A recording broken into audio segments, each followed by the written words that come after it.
U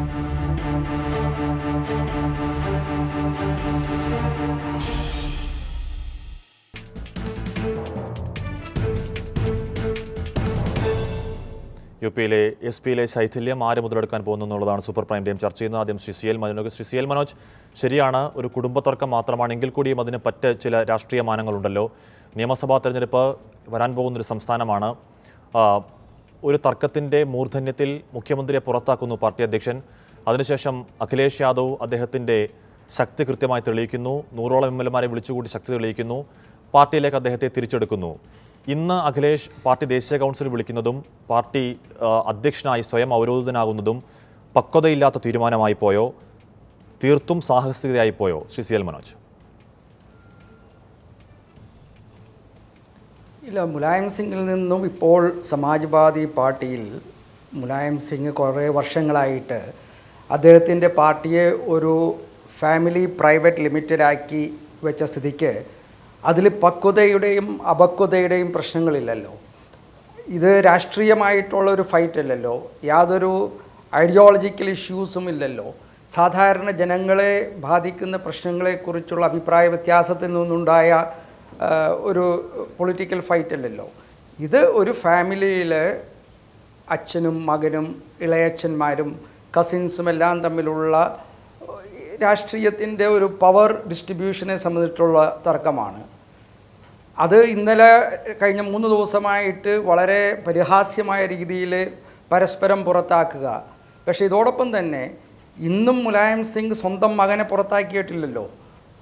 കഴിഞ്ഞ 2-3 ദിവസമായിട്ട് മുലായം സിംഗും മകനും തമ്മിലാണ് പ്രധാന അഭിപ്രായ വ്യത്യാസം ഉണ്ടെന്ന് പറയുമ്പോഴും നമ്മൾ ശ്രദ്ധിക്കേണ്ട കാര്യം, അച്ഛൻ മകനെ പുറത്താക്കുന്നില്ല, മകൻ അച്ഛന് എതിരായിട്ട് വരുന്നില്ല. ഒരു ദിവസം മറ്റുള്ളവരെ പുറത്താക്കും, രണ്ടാമത്തെ ദിവസം തിരിച്ചെടുക്കും.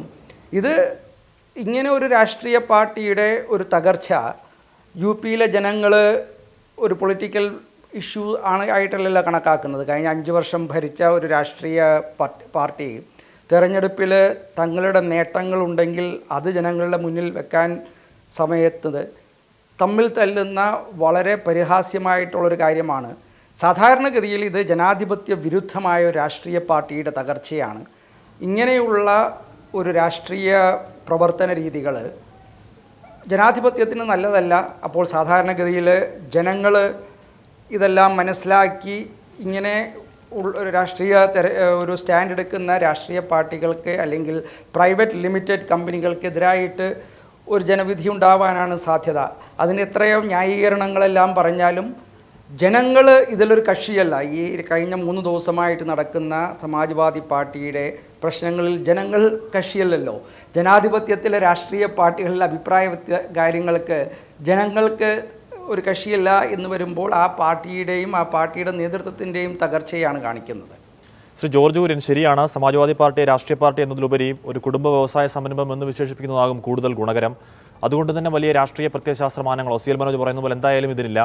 തർക്കത്തിൻ്റെ പ്രധാന കാരണം അധികാരം ആരിലേക്ക് കേന്ദ്രീകരിക്കണം എന്നത് തന്നെയാണ്. എങ്കിൽ കൂടിയും നിയമസഭാ തെരഞ്ഞെടുപ്പിലേക്ക് പോകുന്നൊരു സംസ്ഥാനമാണ്. ആ സംസ്ഥാനത്തെ പ്രധാനപ്പെട്ട പാർട്ടികളിൽ ഒന്നാണ്, ഭരിക്കുന്ന പാർട്ടിയാണ്. ഇന്നത്തെ അഖിലേഷ് നടപടിയെ BJP വിലയിരുത്തുന്നത് എങ്ങനെയാണ്? അത് രാഷ്ട്രീയമായി പക്വമാർന്നൊരു നടപടിയായോ? കാരണം 200ഓളം MLA-മാരെ വിളിച്ചുകൊണ്ട് തൻ്റെ പിന്തുണ, തൻ്റെ ശക്തി സംസ്ഥാനത്തെ മുലായം സിംഗ് യാദവിനെ, പാർട്ടി അണികളെ, പാർട്ടി നേതാക്കളെ ഒക്കെ കൃത്യമായി അറിയിച്ചു കഴിഞ്ഞതിന് ശേഷവും വീണ്ടും തർക്കത്തിലേക്ക് പോകുന്ന എന്തിനാണ് അഖിലേഷ്? ഹാഷ്മി, ഇത് ഇന്ത്യൻ രാഷ്ട്രീയത്തിൽ ഒരു മാറ്റത്തിൻ്റെ കാലഘട്ടമാണ്. ഒരു തലമുറ, നമ്മുടെ ഈ പ്രാദേശിക കക്ഷികളിലെ ഒരു തലമുറ ഏതാണ്ട് അവസാനിക്കുന്ന അവസ്ഥയിലേക്ക് വരുന്നു.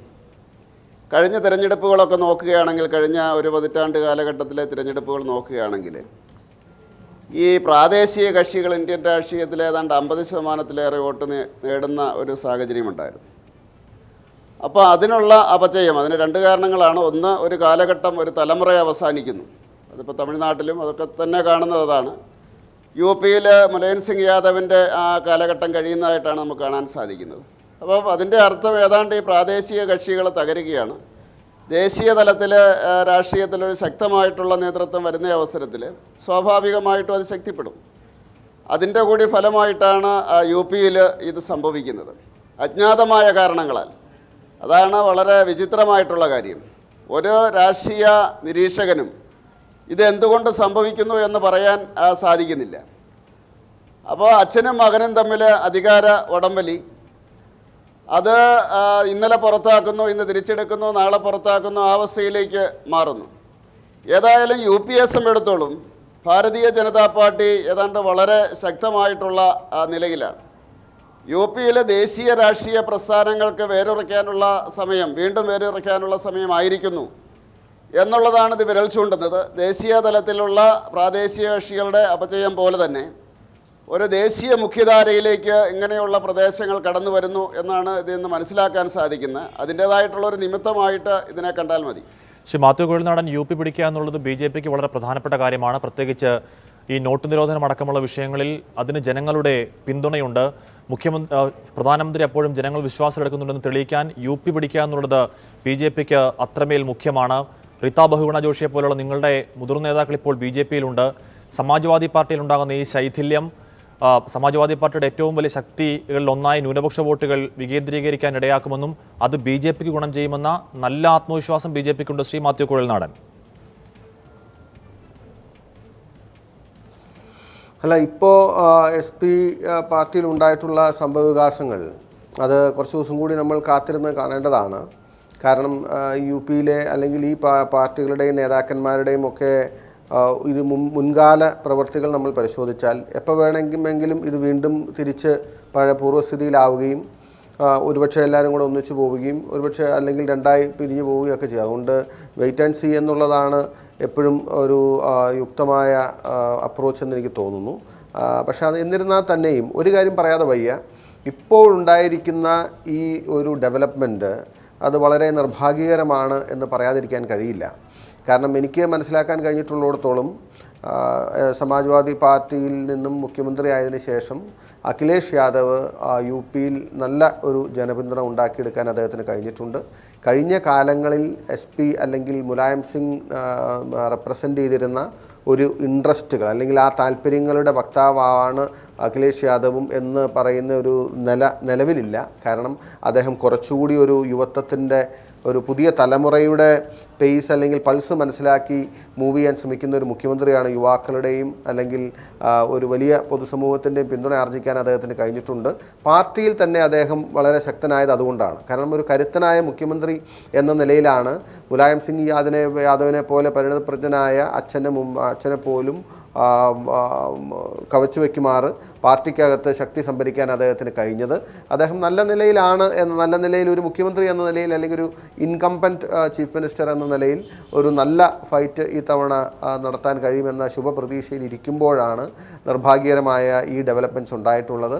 എനിക്ക് തോന്നുന്നു ഒരുപക്ഷെ ബഹുമാന്യ ജോർജ് കുര്യൻ പറഞ്ഞതുപോലെ ഒരു തലമുറ മാറ്റത്തിൻ്റെ ഒരു ഇൻറ്റേർണൽ കോൺഫ്ലിക്റ്റാണ് SP ഉണ്ടാകുന്നത്. മുലായം സിംഗ് യാദവിനോട് ചേർന്ന് നിൽക്കുന്ന പഴയ ഓൾഡ് ഗാർഡ്സ് എന്ന് പറയുന്ന അദ്ദേഹത്തിൻ്റെ പഴയ നേതാക്കന്മാർ, SP സ്ഥാപിതമായ കാലം മുതൽ അദ്ദേഹത്തോടൊപ്പമുള്ളവർ, അതുപോലെ തന്നെ അദ്ദേഹത്തിൻ്റെ പഴയ സുഹൃത്ത് അമർ സിംഗ് അടക്കമുള്ളവർ ഒരു വശത്ത് നിൽക്കുന്നു. എന്നാൽ മുഖ്യമന്ത്രി ആയതിനു ശേഷം അധികാരം ഈ പഴയ തലമുറയിൽ നിന്നും ഷിഫ്റ്റ് ചെയ്ത് അഖിലേഷ് യാദവിലേക്ക് വരികയും അഖിലേഷ് യാദവ് കമ്പാരിറ്റീവ്ലി ഒരു പവർ സെൻറ്ററായി UPയിലെ SP പാർട്ടിക്കകത്തും പുറത്തും മാറുകയും ചെയ്തപ്പോൾ ഇവരെ പലരെയും സൈഡ് ലൈൻ ചെയ്യുകയും ഇവരെ താല്പര്യങ്ങൾക്ക് നിന്നു കൊടുക്കാത്ത സ്ഥിതി വന്നപ്പോൾ ഉണ്ടായ ഒരു വടംവലിയാണ് അത്. ഓഫ് കോഴ്സ് CL മനോജ് പറഞ്ഞതുപോലെ ഫാമിലിക്കകത്തെ ഇപ്പോൾ അഖിലേഷ് യാദവിനെതിരെ മുലായം സിംഗ് യാദവിൻ്റെ കൂടെ പോയ 20 MLAമാരിൽ ഒരാൾക്ക് 46ഓളം ക്രിമിനൽ കേസാണ്, ഒരു കൊലപാതക കേസടക്കം. അത്തരത്തിൽ പാർട്ടിക്കുള്ളിലുള്ള ഈ ഗുണ്ടാ മാഫിയ അവിശുദ്ധ കൂട്ടുകെട്ടിനെതിരെ പൊരുതുന്നു. സ്വന്തം പാളയത്തിനുള്ളിൽ തന്നെ ഈ നന്മയ്ക്ക് വേണ്ടി നേരിന് വേണ്ടി പൊരുതുന്നു. ഒപ്പം യുവജനങ്ങളുടെ വലിയൊരു പിന്തുണ അഖിലേഷിനുണ്ട്. എന്തു പറഞ്ഞാലും UPയെ ഗ്രാമപ്രദേശങ്ങളാലും വ്യത്യസ്തമായിരിക്കും. UPയെ നവീകരിക്കാൻ കഴിഞ്ഞൊരു മുഖ്യമന്ത്രി എന്ന പേര് എന്തായാലും അഖിലേഷിനുണ്ട്. സമാജ്വാദി പാർട്ടി അഖിലേഷിൻ്റെ കൈകളിലേക്ക് വരികയാണോ? ഇത് രണ്ട് കാര്യം. ഒന്നാമത് ഈ ഡൈനാസ്റ്റിക് പൊളിറ്റിക്സിനെ പറ്റി എന്താ മനോജേട്ടൻ പറയണ്ടായി. അടുത്തിടെ നടന്ന കാര്യമായിട്ട് ഓക്സ്ഫോർഡ് യൂണിവേഴ്സിറ്റി നടത്തിയ പഠനങ്ങളൊക്കെ ഉണ്ട് ഈ ഡൈനാസ്റ്റിക് പൊളിറ്റിക്സിനെ പറ്റി. അതിൽ പറയുന്നത് എല്ലാ വികസന രാജ്യങ്ങളും എസ്പെഷ്യലി ഏഷ്യൻ രാജ്യങ്ങളിൽ ഡൈനാസ്റ്റിക് പൊളിറ്റിക്സ് ഒരു രാഷ്ട്രീയത്തിൻ്റെ പ്രധാനപ്പെട്ട ഭാഗമാണ്. ഇപ്പം ഇന്ദിരാഗാന്ധിയുടെ കുടുംബം, നെഹ്റുവിൻ്റെ കുടുംബം, മുലായമിൻ്റെ കുടുംബം, ഇന്തോനേഷ്യ സുഗോർണ ഫാമിലി, തമിഴ്നാട്ടിലാണെങ്കിൽ ബന്ദാരനായക ഫാമിലി, തമിഴ്നാട്ടിലല്ല ശ്രീലങ്കത്ത് ബന്ദാരനായക ഫാമിലി, അതുപോലെ തന്നെ മലേഷ്യയിൽ, ഇവിടെ എല്ലാം തന്നെ ഈ രീതിയിലുള്ള ഡൈനാസ്റ്റി പൊളിറ്റിക്സ് ഉണ്ട്. അതിനൊരു കാരണം എന്ന് വെച്ചാൽ ഈ മൂന്നാം ലോക രാജ്യങ്ങൾ പൊതുവെ പറയപ്പെടും ജനങ്ങൾ രാഷ്ട്രീയമായി കേരളം ഒന്നും പോലെ പ്രബുദ്ധമായിട്ടില്ല. കേരളത്തിൽ ഇപ്പം മുരളീധരൻ പാർട്ടി ഉണ്ടോ രക്ഷപ്പെടാത്ത എന്തുകൊണ്ടാണ്? കോൺഗ്രസ്സുകാർക്ക് ആ വിവരമുണ്ട്, പാർട്ടിയാണ് പ്രധാനം എന്നുള്ള വിവരമുണ്ട്. അപ്പോൾ ആ രീതിയിൽ രാഷ്ട്രീയമായി പ്രബുദ്ധമാകാത്തതിൻ്റെ ഒരു പ്രശ്നമുണ്ട്. ഇനി രാഷ്ട്രീയമായി പ്രബുദ്ധമായ അമേരിക്കയിൽ പോലും നിങ്ങൾ നോക്കൂ, അമേരിക്കയിൽ നിക്സൺ പിന്നെ നമ്മുടെ കെനഡിയുടെ ഫാമിലി കിട്ടുന്ന പ്രത്യേക റെസ്പെക്ട് ഉണ്ട്. അവരൊന്നും തന്നെ സജീവ രാഷ്ട്രീയത്തിൽ ഇല്ലെങ്കിൽ പോലും ബുഷ് ഫാമിലി. അപ്പം ഈ രാഷ്ട്രീയത്തിൽ ചില ഫാമിലികൾ കിട്ടുന്ന ഇമ്പോർട്ടൻസ് ചരിത്രപരമായിട്ട് അവർക്ക് കിട്ടുന്ന ജനങ്ങളെ പരസ്പരം ബൈൻഡ് ചെയ്യാവുന്ന ഒരു ഫോഴ്സായി നിൽക്കാൻ അവർക്ക് പറ്റുമെന്നുള്ളൊരു ഫീൽ ചരിത്രപരമായി ജനങ്ങളുടെ സൈക്കോളജി രൂപപ്പെടുത്തുന്നതിൻ്റെ ഒരു പങ്ക് അത് വഹിക്കുന്നുണ്ട്. എസ്പെഷ്യലി വലിയ വിവരമില്ലാത്ത വികസിച്ചുകൊണ്ട് വരുന്ന രാജ്യങ്ങൾ. ഇപ്പോൾ BJP പറയാൻ ഞങ്ങളല്ല എന്ന്. BJPയിലെ പ്രജാജന്മാർ മോഡി കല്യാണം കഴിക്കാൻ പറ്റുമോ? അവർക്ക് കഴിച്ചു വന്നുകൊണ്ട് 30 വാര്യൻ്റെ അടുത്ത് പോകുന്നില്ല, പോകുന്നില്ല, നമുക്കറിയാവുന്ന കാര്യമാണ്. വാജ്പേയിയെ സംബന്ധിച്ചിടത്തോളം അദ്ദേഹത്തിന് അങ്ങനെ ഒരു ഫാമിലി അഡ്വാനിക്കാനുള്ളത് അദ്ദേഹം എവിടെ എത്തിയില്ല. മാത്രമല്ല അവിടെ ഫാമിലിയുടെ രൂപം BJP സംഘമാണ് നയിക്കുന്നത്. സംഘത്തിന് വരുന്ന ഒരാൾ, സംഘത്തിൻ്റെ